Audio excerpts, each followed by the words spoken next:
What's going on, everybody? King of Dragons 5000 here, coming at you with another figure review. Today we'll be having a look at the Mattel San Diego Comic-Con 2015 exclusive Batman vs. Superman Dawn of Justice 2-pack. And here we have Superman and Batman. This is from the Movie Masters line. These are the first official two figures to come out from the movie line. You can see it has a Batman vs. Superman Dawn of Justice logo. Here we have Superman, and then Dawn of Justice Batman. This does come with a light-up feature. As you can see, there's a button here, a speaker there. And what I'm going to do now is turn the lights around just for a moment so you can see the light-up feature.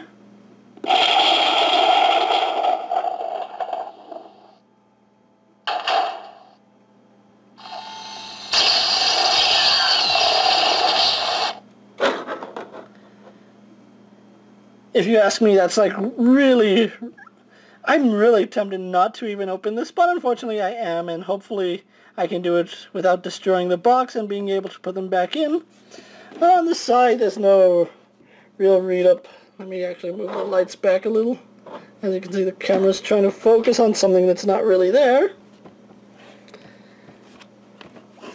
On the back, we just have a picture of Dawn of Justice, Batman vs. Superman.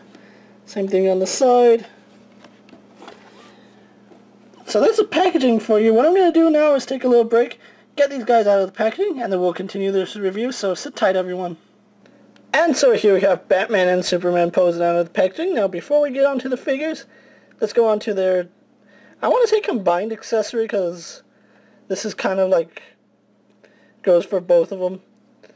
They do come with a nice display stand, and I'm really glad that they included a display stand, and you can see it has the Superman shield as well as the Bat logo on it, which they did a good job sculpting it. I think one of the best designs is that one of the better qualities of this is that it's actually detailed, so there is some texture in both the S shield and the Bat. A nice little added touch is that, let's see if I can do this. There are two separate stands as well, so you can have Superman standing on his stand and Batman standing on his, although you can see an obvious size difference, and I wonder if you can peg it on. Yeah, you can pretty much peg it however you want. If you want the S shield over here or right in here, it has a little peg hole right there, and you can just tab it on wherever you want. However you please, it's your figure. That's really cool. So why don't we have a look with Superman first, because he was on the left side of the packaging. I know it's Batman v Superman, but here we have Superman posing out of the packaging, and overall he's a really nice figure. I do have a few complaints about him. First off, I do like this cape. This cape looks good. However, as you can see, it is partially translucent, and you can see right through it. It's a really nice fabric, don't get me wrong. I just wish that maybe they had doubled up on this particular fabrics to make the cape a little thicker. Also, maybe a little bit longer, because Superman's cape is like really billowing and goes out more and drapes down to his feet. I'm not sure if that's how it is in Batman vs. Superman, but I know in Man of Steel it draped all the way to his feet and was like really, really big. But he has a really nice shade of blue, as you can see right here. It is partially metallic, so I do like that, because the Man of Steel costume was metallic. And he's mostly a reuse of parts from the Man of Steel Movie Masters Superman, which unfortunately I don't have, surprisingly. But I do know the exact parts that are different from this Superman and the other one, and let's actually go on to his details so we can show that off. First off, he is sporting a new head sculpt. This is not the same head sculpt that the original Movie Master had. This is more for the Batman vs. Superman. So of course the head sculpt is going to be different. The hair and face are completely different. See, it's nicely combed in the back as well. I believe the torso is the same, although looking at it, it might be... No, it's solid. It's not the Comic-Con body. I thought it was at first. You can see all the nice little details that go into the suit.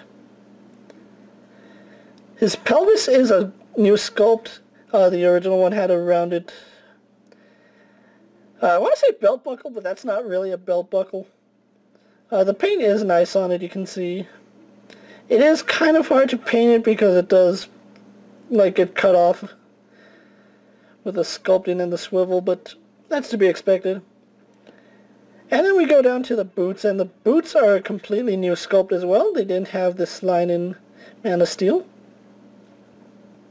Which, I don't know how I feel about the lines for the sake of lines that comic books are starting to do, and even some of the costumes that they wear in the movies have lines for the sake of lines, and I'm not a fan of that, honestly. But anyway, that's Superman, so what I'm going to do is pan the camera out a little so we can go on to his articulation. So let's move the camera down just a tad. He does have a ball-jointed head. He can look up and... he looks down and up. He has no bobble in the head, but he does move left and right. Arms on a ball joint go out. Do a full 360, although this arm is pretty tight. He spins at the bicep, sorry about that. Like I said, full 360. Spins at the bicep. Elbow joint, and on mine the left elbow is a little loose. It is tighter on the right side. He does also spin at the wrist. No ab crunch, but he does spin at the waist. Legs go forward to about that far. Back to about that far. And out to about that far. Same for both legs. He spins at the thigh. Bends in the knee. Single joint. And has a hinged ankle. No rocker whatsoever. But overall, a really nice figure. So what I'm going to do now is take a little break and get him off, and then we'll see how Batman compares, so sit tight, everyone. And so here we have Batman posing out of the packaging. Now, before we get on to Batman, he did come with some accessories. He came with itty-bitty little batarangs. When I got them out of the packaging, they're still actually warped a little. They're not supposed to be curved, they were just... Let's actually move Batman to the side so you can see what I'm talking about, because these are pretty small. Well, let's get the camera to focus. Focus. There we go. Okay, like I said, as you can see, they are a little bit warped out of the packaging. You can see it more on this one. How it's bent a little. They're not supposed to be that way. I noticed that when they were in the packaging, the tips were folded in like that. And some hot water or a hairdryer to bend them back into, or bend them straight into the pose that you need them. That's no big deal. He does come with 3 of them. Let's see if I can't hold them all in my hand. But yeah, he comes with 3. So if you want to display them with it, you can, and there's a train in the background, and I'm so sorry about that. I didn't know trains ran this late. But anyway, moving out so we can go on to the Batman figure. Honestly, I don't know how to feel about this figure. I mean, Batman was the reason I was looking forward to this set, but I think Superman might be a stronger figure. Batman does have more articulation, but there are some problems with the figure himself. And let's actually go on to some of his details before we break it down into what I don't like about the figure. We can zoom in here. And first off, I don't think that face looks much like Batman. I mean, from some angles, it kind of looks like Batman. Let's see if the camera can't focus. There we go. It is nicely textured, though. I'll give it that. It has nice textures. But I don't know. It just doesn't look like Batman for one reason or another. I mean, I can't put my finger on it. I think the eyes are too big for one thing. His eyes do seem a little too long, honestly. Something I do like about the figure is the texturing on the bat emblem. It is painted decently. You can see that it did miss the ears a little, but from a distance you won't be able to tell that. I like the line work in Batman's costume. That I do like because it actually looks like stitching. It looks padded, like you can take a few bullets or stuff and keep going. I do like his utility belt. Let's actually move his arms up and get the cape up. It is painted gold and brown, and you can see some texture on the belt itself. Maybe a little more detail on the belt would have been nice, but it's good for the most part. And then he does have texture on his gauntlets as well as the little bat claws. Let's see if the camera won't focus on his hands there. But he does have, I'm guessing, brass knuckles on his hand. That's what it looks like. Can we focus on that? It looks like he has brass knuckles on his hand. I think that's what made Joker not have teeth. And then he also has texturing on the boot, as well as some more steel-toed boots, I'm guessing. And then his cape is like a leathery material, you can see there, but also it's cloth. So it is double layered, you can't see through it at all. I do like that. That's a really nice design for the cape, and I'm excited they did it.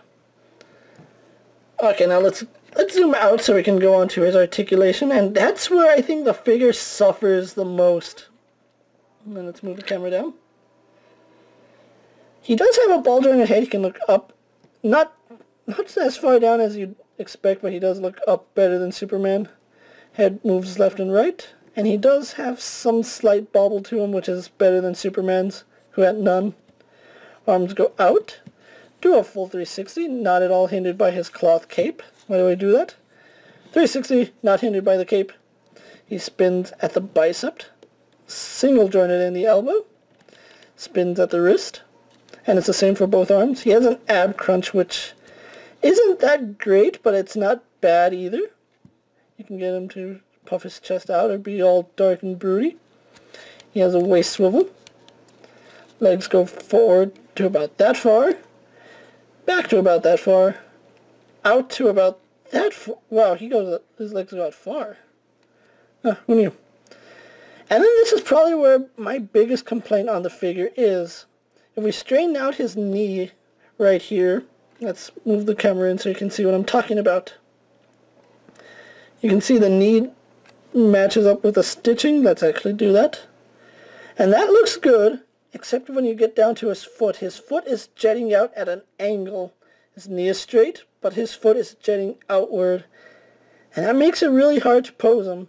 But he does have a thigh swivel, which is cut at an angle, if you can see right there.